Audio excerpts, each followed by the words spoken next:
Selamat pagi teman-teman, kita berjumpa lagi dalam video online pembelajaran mengenai bagaimana meningkatkan keterampilan coaching skill ya, coaching and counseling skills ya.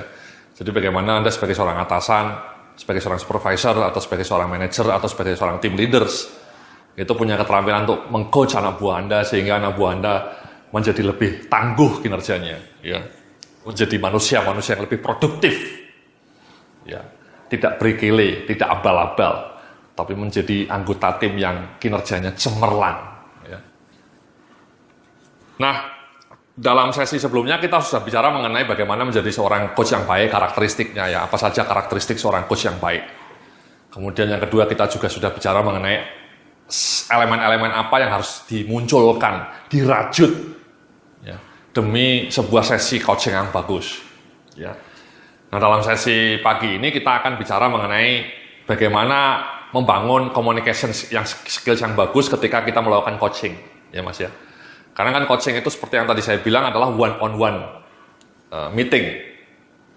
Dan di situ bahasa paling utama ya komunikasi Mas ya, komunikasi, ngomong gitu ya, berbicara.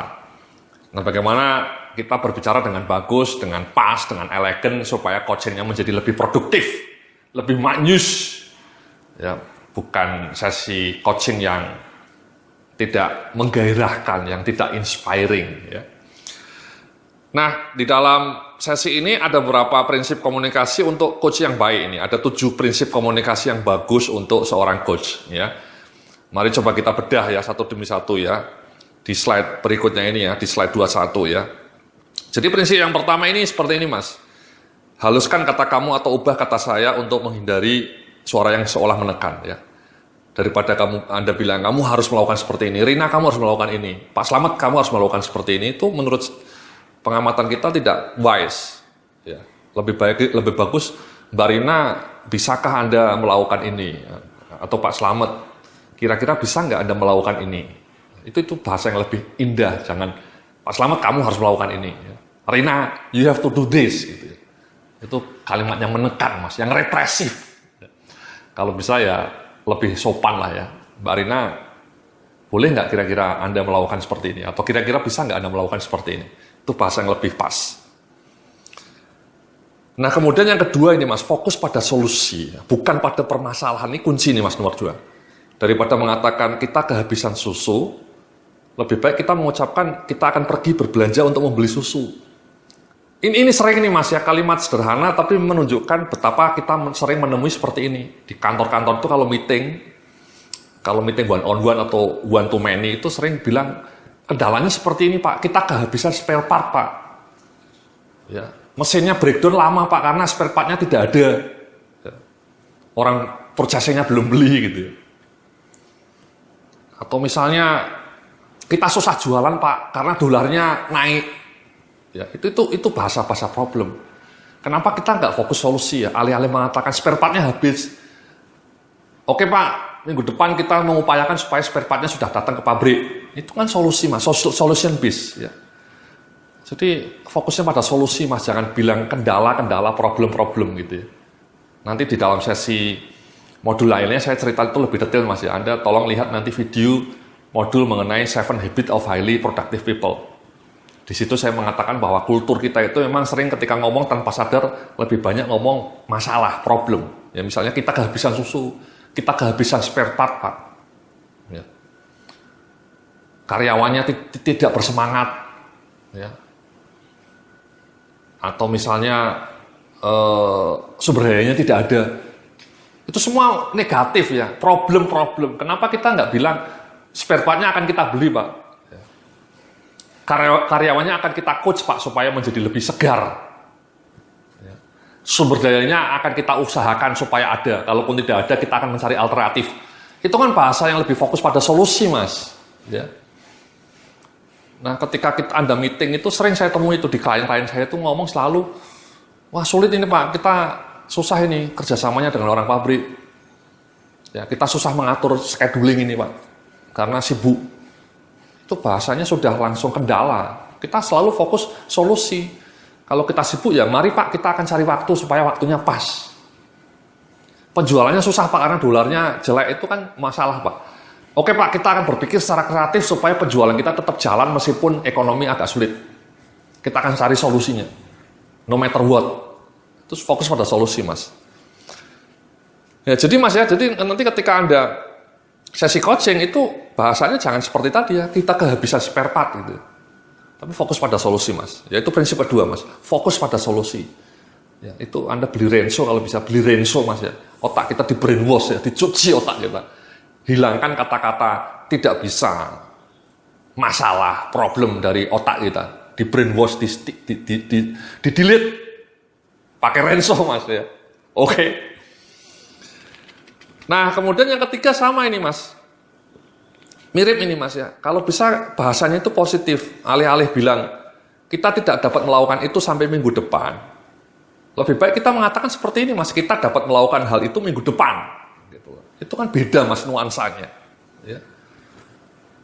Kita tidak bisa, Pak, membongkar barang karena barangnya penuh. Dan barangnya baru akan keluar bulan depan. Itu kan bahasanya negatif. Kita tidak bisa bongkar Pak sampai bulan depan karena gudangnya penuh. Kenapa kita tidak mengatakan bulan depan sudah akan bisa kita bongkar Pak? Karena gudangnya saat itu sudah kosong. Itu kan bahasanya lebih, spiritnya itu lebih positif Mas ya. Apresiatif inquiry, lebih positif. Ya. Jangan bilang tidak bisa. Kita tidak bisa melakukan Pak karena salah satu karyawan sayanya masih cuti sampai minggu depan. Oke Pak, kita bisa melakukan Pak, minggu depan kita bisa karena karyawan kita sudah masuk pada minggu depan.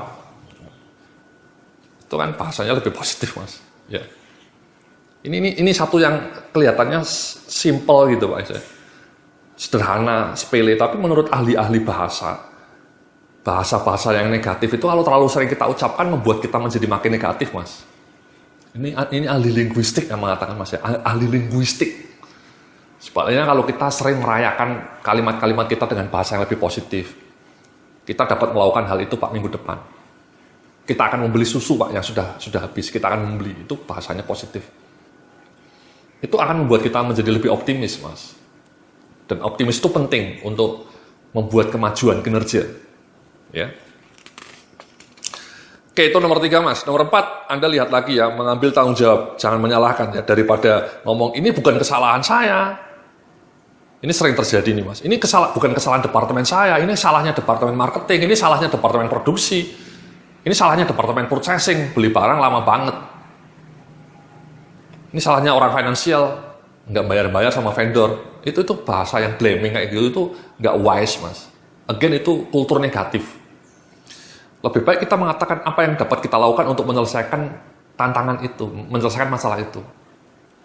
Oke, spare part-nya kosong di gudang. So, let's talk together bagaimana kita menyelesaikannya, solusinya apa. Mari kita bicara bersama ya. Apa yang dapat kita lakukan untuk membuat stoknya menjadi lebih on time. Jadi jangan menyalahkan pihak lainnya yang ditonjol-tonjolkan. Ini bukan salah saya loh. Ini bukan salah saya, bukan salah departemen kami. Ini salahnya departemen lain. Itu menonjolkan kesalahan, blaming each others, itu kultur negatif. Daripada mengatakan itu, let's work together, let's talk together, bagaimana supaya kita bisa menyelesaikan masalah ini. Ya. Mari kita bicara bersama Mbak Rina, ya. Bagaimana supaya keterampilan menulis Anda, menulis laporan Anda menjadi lebih bagus. Mari kita diskusikan bersama Pak Slamet, supaya keterampilan presentasi Anda menjadi lebih wow. Itu kan bahasanya lebih indah, Mas. Oke. Nah, kemudian nomor 5 ini, Mas. Ya, yang nomor 5 di slide berikutnya. Ini penting juga ini, Mas. Ya, ucapkan apa yang Anda inginkan, bukan apa yang tidak Anda inginkan. Ya, daripada ngomong, jangan menyetir mobil terlalu cepat. Lebih baik ngomong, menyetirlah hati-hati. Ya, menyetirlah dengan hati-hati. Ini penting ini, Mas. Ya, daripada ngomong, jangan merokok. Lebih baik ngomong, hiduplah dengan sehat. Atau daripada ngomong, jangan pakai narkoba. Lebih baik ngomong, mari kita hidup sehat dan barokah. Atau jangan alih-alih bilang, jangan korupsi. Lebih baik bilang, mari kita hidup dengan jujur. Mari kita hidup dan mencari nafkah dengan halal. Itu jauh lebih indah, Mas. Karena penelitian menunjukkan, again ini penelitiannya mengejutkan, Mas. Ketika kita memberikan kata-kata jangan, itu ternyata otak kita itu tidak bisa mengenali kata jangan itu, Mas. Jadi kalau kita bilang jangan korupsi, malah yang tersimpan di otak kita itu korupsi. Kalau Anda bilang jangan merokok, yang tersimpan di otak kita itu malah merokok. Contoh gini, saya bilang sama Anda sekarang ya, jangan pikirkan gajah. Apa yang terjadi di pikiran Anda? Anda langsung mikir gajah kan, benar? Atau saya bilang, jangan pikirkan pesawat terbang. Apa yang ada dalam kepala Anda? Anda langsung mikir pesawat terbang kan? Betul kan?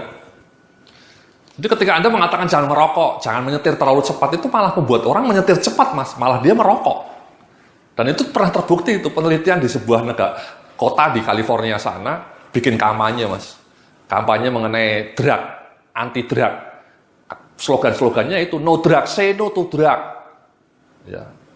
Anti-drug, jangan pakai narkoba, say no to drug. Apa yang terjadi, Mas? 6 bulan kemudian justru di kota itu pemakaian narkoba naik. Itu amazing itu. Jadi penelitian mengatakan bahwa kata-kata jangan itu tidak tersimpan di otak Anda. Yang tersimpan di otak Anda kata-kata setelah jangannya itu. Jangan mikir gajah. Yang Anda pikir malah gajah yang nempel. Jangan korupsi. Itu korupsi yang nempel, Mas. Jadi kalau ada spanduk di mana-mana Anda cerita jangan korupsi, itu menurut saya salah itu, bahaya. Itu malah secara alam bawah sadar mendorong orang untuk melakukan korupsi. Sama, say no to drug. Katakan tidak untuk narkoba. Itu yang tersimpan di kepala narkobanya. Jadi alih-alih mengatakan jangan korupsi, kita bilang hiduplah dengan jujur. Dan bekerja dengan halal. Daripada ngomong jangan merokok, hiduplah dengan sehat. Itu lebih bagus. Kata peneliti-peneliti linguistik, ini sekali lagi ahli linguistik ya. Ini bahasa ini mengaruhi perilaku kita. Ya. Jadi ingat Mas ya, jangan bilang jangan terlambat kalau meeting. Lebih baik ngomong besok kalau meeting datang tepat waktu. Jangan bilang jangan terlambat. Gitu ya. Jadi itu Mas ya. Yang keenam fokus ke depan. Nah, ini sering juga ini Mas ya, sering ya. Ini sering nih. Oh iya, nah bener kan? Saya sudah pernah bilang kan, saya sudah pernah bilang sama kamu kan. Itu kata-kata kayak gitu sering muncul Mas. Cenderung menyalahkan ya. Lebih baik ya sudah, mulai sekarang dan seterusnya mari kita harus seperti ini. Ya. Bener kan? Udah gue bilang, kamu masih kayak gitu. Itu menyalahkan ya. Saya telah memberi kamu sebelumnya. Kamu sih nggak denger. Itu menurut saya nggak wise. Ngapain? Lebih baik bicara, oke, mulai sekarang dan seterusnya kita harus melakukan seperti ini. Ya, jadi kalimatnya itu positif Mas, jangan saling menyalahkan, jangan negatif. Ya, toksik itu. Nah, yang terakhir ini adalah ini Mas ya. Bagi informasi ya. Jadi daripada berdebat dan menuduh, daripada bilang bukan, Anda yang salah. Kamu salah, itu bahasa yang sudah merendahkan orang lain, itu dangerous itu. Lebih baik bilang, oke, menurut hemat saya melihatnya seperti ini, menurut hemat saya, sebaiknya seperti ini. Kira-kira menurut Pak Slamet bagaimana? Kira-kira menurut Mbak Rina bagaimana? Jangan, kamu salah ini Rina, kamu bikin laporan ngawur ini nggak bener ini laporanmu. Atau bilang Pak Slamet, tuh kamu presentasinya jelek banget, itu sudah downgrade ya.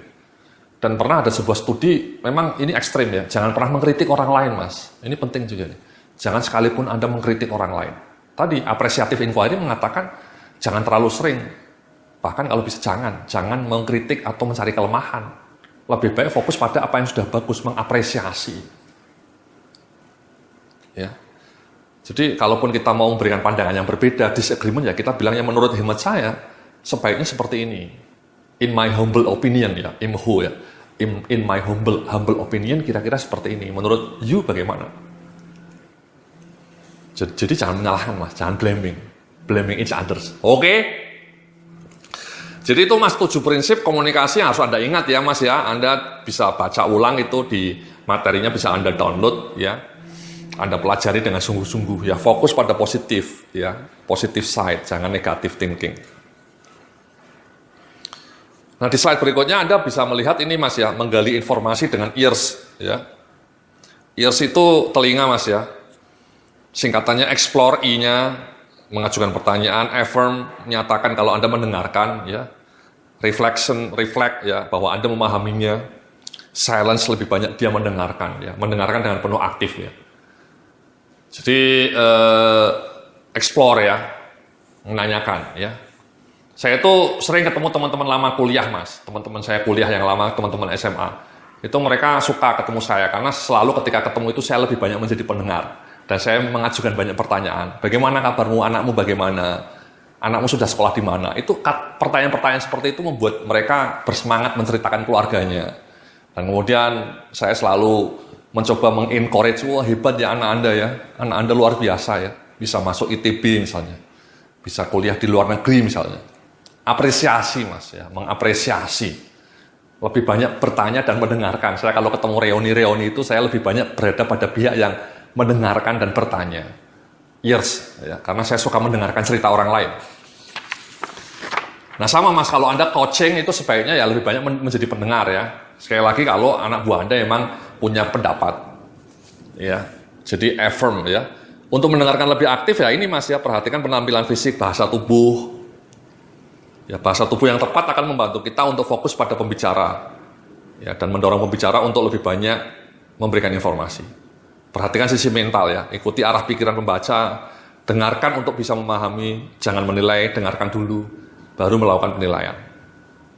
Teliti pengucapan, makna, kejelasan, teliti lebih lanjut, rangkum pemahaman Anda.